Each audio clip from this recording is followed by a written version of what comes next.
SMPS की full form switch mode power supply. अब इससे अपने कंप्यूटर में फॉल्ट क्या क्या आता है? फॉल्ट क्या क्या आता है? पहला तो ऑन नहीं होगा, दूसरा ऑन नहीं होगा तो एक ही बात होगी, दूसरा डिस्प्ले शो नहीं करेगा, ग्राफिक्स नहीं बनाएगा। बहुत बढ़िया बात की, यानी कि थोड़ी पढ़ाई की हुई है, वो काम करता है ये। अगर इसमें क्या होता है, हर पिन की अलग अलग वैल्यू होती है, किसी में -5, किसी में प्लस तो +5, किसी में 12 वोल्टेज, किसी में 3 वोल्टेज, हर कलर वाइज कोडिंग होती है, वो मैं तुम्हें लिखवा दूंगा, थोड़ा लंबा चैप्टर है। पर अभी फिलहाल जो अपन बात कर रहे हैं स्विच मोड पावर सप्लाई, अपने कंप्यूटर पर इसमें बहुत मोटा पार्ट होना, ग्राफिक्स बिगाड़ देता है, यानी कि तुम्हारे कंप्यूटर में इसकी वजह से तुम रैम को छेड़ रहे हो, इसकी वजह से तुम प्रोसेसर को छेड़ रहे हो, और फॉल्ट पता निकला 240 रुपए का। 240 रुपए का होलसेल रेट में आता है, 1 साल गारंटी होगा। कितनी? 1 साल गारंटी होगा। अब सबसे पहले इसकी टेस्टिंग कैसे करेंगे? अभी ये अपने को कंप्यूटर को एक ढक्कन खोलना है और ये पता करना है मदरबोर्ड का फॉल्ट है या SMPS का फॉल्ट है। तो सबसे पहले क्या क्या करोगे? क्या करोगे बताओ? SMPS खोलना ही नहीं है, केवल ढक्कन हटाना है। SMPS का 12 वोल्ट सप्लाई सॉकेट जो सबको सप्लाई बांटता है, उसको बाहर निकालना है। उसमें 2 वायर होते हैं, ग्रीन और ब्लैक। उन दोनों को चिमटी से क्या करोगे?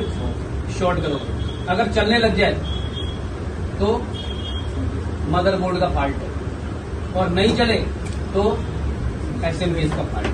अब इस SMPS में 2 सेक्शन होते हैं, एक प्राइमरी सेक्शन, एक सेकेंडरी सेक्शन, एक हॉट सेक्शन, एक कोल्ड सेक्शन। अब ये सेक्शन क्या है बताओ? इसका जो मुख्य काम है ना, जैसे क्या होता है, एक अपन नॉर्मल उदाहरण लेते हैं। उदाहरण कैसे लेते हैं कि एक अपनी 11,000 kV की लाइन है, अपने घर की बिजली की 11,000 kV की लाइन चल रही है। वो लाइन पहले आई ट्रांसफार्मर के अंदर, ट्रांसफार्मर से फिर 240 वोल्ट निकल के घर में आए। 11,000 kV आएगा, तुम्हारा घर भी उड़ जाएगा, तुम भी उड़ जाओगे। Matter clear? कंप्यूटर के मिस्त्री बन जाओगे, ऊपर जाके रिपेयरिंग करना। कहाँ पे? नरक मिले स्वर्ग मिले, उसमें जाके टांगे लगा के ठीक करना पड़ेगा। वहां पे तो कंप्यूटर होंगे ना दोस्त, तो फिर वहां ठीक करना पड़ेगा। तो उसमें क्या है, इसमें क्या होता है, ये अपना क्या करता है, 240 वोल्ट जो आते हैं, इसमें हॉट सेक्शन है, कोल्ड सेक्शन है। हॉट सेक्शन क्या करता है, मॉसफेट और ट्रांसफार्मर के थ्रू, इसके थ्रू ट्रांसफार्मर के थ्रू अपने 12 वोल्ट की सप्लाई कोल्ड सेक्शन में देता, और वो सप्लाई अपना सब में बांटने का काम है। पल्ले पड़ा? क्या पल्ले पड़ा? ये ट्रांसफार्मर होता है 240 वोल्ट को हॉट सेक्शन कोल्ड में परिवर्तित, यानी प्राइमरी सेक्शन सेकेंडरी सेक्शन को 12 वोल्ट की सप्लाई देके और अपने मदरबोर्ड को चालू करता है। अब इसमें दोनों सेक्शन चेक करने हैं। अगर हॉट सेक्शन 12 वोल्टेज नहीं निकाले तो हॉट सेक्शन का फॉल्ट है। और कोल्ड सेक्शन में वोल्टेज आ रहे हैं पर आगे नहीं दे रहा है तो कोल्ड सेक्शन का फॉल्ट है। तो प्राइमरी और सेकेंडरी, कोई इसको प्राइमरी सेक्शन बोलता है, कोई सेकेंडरी सेक्शन बोलता है, कोई हॉट सेक्शन बोलता है, कोई कोल्ड सेक्शन बोलता है। कोल्ड सेक्शन में क्या करंट नहीं आएगा, तो हॉट सेक्शन में चिपक जाओ। करंट क्यों नहीं आएगा? 12 वोल्ट में कोई आदमी मरेगा, पर इसका मतलब ये नहीं कि उसको जीप से लगाओ करंट आ रहा नहीं आ रहा। क्योंकि कभी कभार मान के चलो कोई ट्रांसफार्मर डायरेक्ट हो गया और डायरेक्ट 240 आ गया, तो फिर तुम भी जो दोगे ना उसको फिर परमानेंट ही रहेगी, उससे पकड़ के। और ऐसे भाई लाइट का एक सिद्धांत है, ध्यान रखना, सारे के सारे सुन लो। ये कोई अपनी माँ और बहन नहीं है जो छोड़ देगी। क्या डोकरा भी 2 लट मार के छोड़ देगा, डोगरी भी 2 चांटे मार के छोड़ देगी, बहन भाई भी छोड़ देंगे। ये कोई रिश्तेदारी नहीं है इसके साथ में, ये तो बस आओ मिलो सजना और फिर मिलेंगे सजना। एक बार मौका देती है, झटका दे देगा। इसलिए मैं लट रखता हूँ बाहर, लकड़ी के लट। ये तुम्हें मारने के लिए थोड़ी रखे कोई, मैंने ये लट रखे कि तुम्हारे में से कई क्या बावड़ी पूछ भी आती। अब मैंने देखा ये एक्सटेंशन में बोर्ड बना ना, पता नहीं क्या हो रहा है उसको, मजे मजे के अंदर चिमटी घुसा दी उसके अंदर, पट सारी लाइट बंद। अरे मैंने कहा भाई ये क्या कर दिया, सारी लाइटें बंद कर दी। अब वो अब तो ये एमसील लग रही है इसलिए ट्रिप हो गई। अभी मान के इसका एमसील खराब हो, ये एमसील नहीं लग रही हो तो ये छोड़ेगी, ये साथ में लेके जाएगी, जो हाथ लगाएगा उसको मिलेगी। इसलिए हमने लट रखे तुम्हारे, लकड़ी के लट पड़ा है 3 बढ़िया वाले शाखा में चलाते ना, RS की शाखा में लट चलाते हैं, तो 3 लट रखे। जैसे ही वो चिपके चोरी के फटा, चिपकने से बचाने के लिए, मारने के लिए नहीं रखी। तो क्या समझ में आया कि इसके अंदर अब तुम्हें एक एक, इसमें सारा खेल किसका है, फिल्टर कैपेसिटर का। किसका है? ज्यादातर फूकता है ना इसके अंदर, एक तो मॉसफेट, एक ट्रांसफार्मर, और एक फिल्टर कैपेसिटर में बड़े बड़े मोटे मोटे कैपेसिटर लगे होते हैं। देखो ये आपके ट्रांसफार्मर लगे, ये मॉसफेट लगी, ये कूलिंग सेंस है, ये जो आप देख रहे हो ना एल्यूमिनियम की, ये क्या करते हैं आपके मॉसफेट को ठंडा रखने का काम करता है।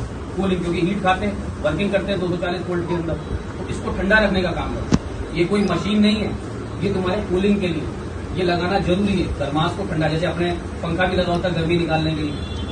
अब मान के चलो इसका तुम्हारा सीपीयू हीट खा रहा है भयंकर तरीके से, और आवाज भी आ रही है जैसे फीलिंग में आ रहा है कि चल रहा है, और पंखा बंद हो गया। अब पंखे को कैसे चेक करोगे? पंखे को चेक करने की छोटी सी विधि है, पंखा अपना 5 वोल्ट पे काम करता है। कितने वोल्ट पे? 5 वोल्ट। कोई भी चार्जर ले लो, पंखे में 2 तार है, काला और लाल, छील दो दोनों को, छील के, और जो भी चार्जर है, चार्जर कितने वोल्टेज निकालता है? 5। लाल को लाल से, काले काले को पंखा चलने लगता है। पंखा नहीं चल रहा तो 35 रुपए का मात्र पंखा आता है। नहीं तो कलेक्शन रखो, जैसे ये अपने पास SMPS के कलेक्शन पड़े, पंखे निकाल के, जैसे कस्टमर का कोई चेंज कर रहे हो, पुराना दे गया, अब सर्किट फूका पड़ा है उसका 240 रुपए में, तो ये तो नहीं कि तुम 240 रुपए के अंदर 1000 रुपए की रिपेयर कर दो, तो तुम बेरोजगार हो, तुम्हारी दुकान पे कस्टमर नहीं है तो रिपेयर करो। और तुम्हारे पास ओवरलोड काम है, साइडें आ रही है, विंडो डालने के लिए काम आ रहे हैं, तो ये ठंडी चोरी थोड़ी करो, तो ये लेके ही रख लोगे। अब ये रखोगे तो इसमें से पंखा निकाल के सेट कर दिया, वापस चालू। हीटिंग की समस्या, कई बार इसकी वजह से भी हीटिंग की समस्या कि आपका फैन काम नहीं कर रहा, फैन स्लो काम कर रहा है। अब फैन स्लो काम क्यों करता है?